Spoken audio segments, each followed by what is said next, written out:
Your news for the state of Tennessee in 10 minutes. Tennessee in 10 is made possible by Tennessee Department of Labor and Workforce Development.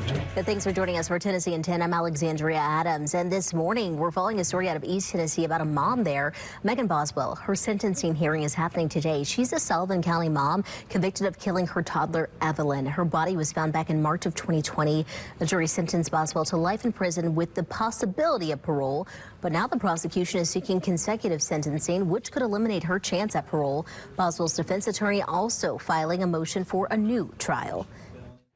I'm Taylor Tucker. A preliminary hearing took place for Austin Drummond, the man charged with killing a family of 4 in Lake County, Tennessee, and leaving a baby orphaned in Dyer County. Through testimony from 5 witnesses called by the state, District Attorney Danny Goodman says he was able to show a clear timeline of events. Prosecutors used cell phone data, surveillance video, and images to piece together the timeline of the events. Goodman says evidence placed Drummond at the crime scene. Austin Drummond is charged with 4 counts of first-degree murder, aggravated kidnapping, and weapons charges. The state is seeking the death penalty. Well, the Drug Enforcement Administration telling us dozens of people are now facing charges after a multi-state sweep, including Tennessee. Agents targeting the Sinaloa Cartel from Mexico. The DEA is saying the group is one of the largest traffickers of fentanyl. We know the arrest happened over the course of several weeks. Officials saying that 51 cartel members were arrested across 3 states, including 21 in Tennessee. Everyone who was arrested faces a wide range of criminal charges related to drug trafficking. Hello from the WVLT Newsroom. I'm Will Puckett. Right now, a Middle Tennessee man is accused of threatening to blow up the University of Tennessee Veterinary Hospital over help for his pet spider monkey. Police say 37-year-old Joseph McDormand called the hospital asking for his spider monkey to be seen. The report says they told McDormand he would have to wait until the clinic opened at 7:30 in the morning. Officers say he then threatened to blow up the hospital if his spider monkey dies. Police were able to track him down. He's now charged with harassment and making a threat of mass violence. All right, 8:02 this morning, and we're tracking a first alert weather day, and this is going to impact the entire state. It certainly is, and it's going to be this evening and overnight tonight, Alexandria. There should actually be multiple waves of showers and thunderstorms. Now, everybody is outlooked for severe weather. As we head to East Tennessee, it's a 1 out of 5. West Tennessee, also a 1 out of 5 as well. It's right through Middle Tennessee, though, where we have a 2 out of 5 on that severe threshold. So that is where the more likely area to get some severe thunderstorms will be. Rough timeline window, at least for the main wave of strong to severe storms, 3 o'clock this afternoon until 10 o'clock this evening. Heavy rain, high wind gusts are the more elevated risks, but the strongest thunderstorms could have some hail, and even an isolated tornado can't be ruled out as of now. But the first half of our day is quiet, it's calm, it's very warm and very humid. Now here's the tail end of our afternoon and this evening where those storms really start to fire up. This first batch of rain is actually going to be pretty crucial for us, because if this doesn't amount to too much of anything, we could see additional storms overnight tonight that are also on the strong side as well. But looks like this is still going to be our main problem time between that late afternoon and into the evening hours. That fizzles out by about midnight. There will still be additional showers and thunderstorms regardless.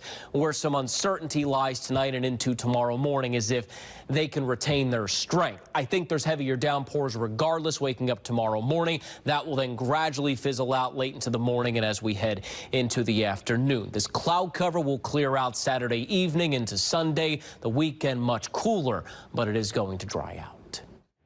Cleanup is taking place across East Tennessee today after a round of severe storms hit the region yesterday. The place where you can see the most damage is at Sky Ranch Airport in South Knox County. The airport is home to the East Tennessee Flying Club. A few pilots were actually working on their aircraft when that severe weather hit. They say the first round of storms weren't too bad. It was the second round just minutes later that packed the most intensity. Then I heard a big noise, and I looked up, and then the roof was just gone of the hangar next door to us. And there was nothing, fortunately, got blown into the hangar to hurt us. Several hangars were destroyed at the airport. High winds also ripping off of the roofs of some other hangars. The good news, thankfully, no one was hurt. 8:05 right now. President Donald Trump has said that Memphis is high on his priority list for places to send National Guard troops. Representative Andy Ogles is now calling for those troops to be sent here to Nashville. Representative Ogles saying that Nashville is a hotbed for gang activity. So we did some digging into Nashville's crime numbers. Check out this full screen, this graphic here. Nashville actually ranking at one of the top 13 cities in the U.S. for violent crime. And looking at those stats from Metro Nashville Police, crime numbers are going down. Violent crime is down 12%, with those fatal shootings dropping more than 30%. Robberies are down 25%, and aggravated assaults, well, those reduced nearly 11%. The murder rate dropping to 19%. Memphis is the #1 city in the entire country for violent crime. Both Ogles and Senator Marsha Blackburn are now backing this idea to have those troops come to Tennessee. But some Democrats say the boots on the ground efforts won't fix deeper issues that drive crime.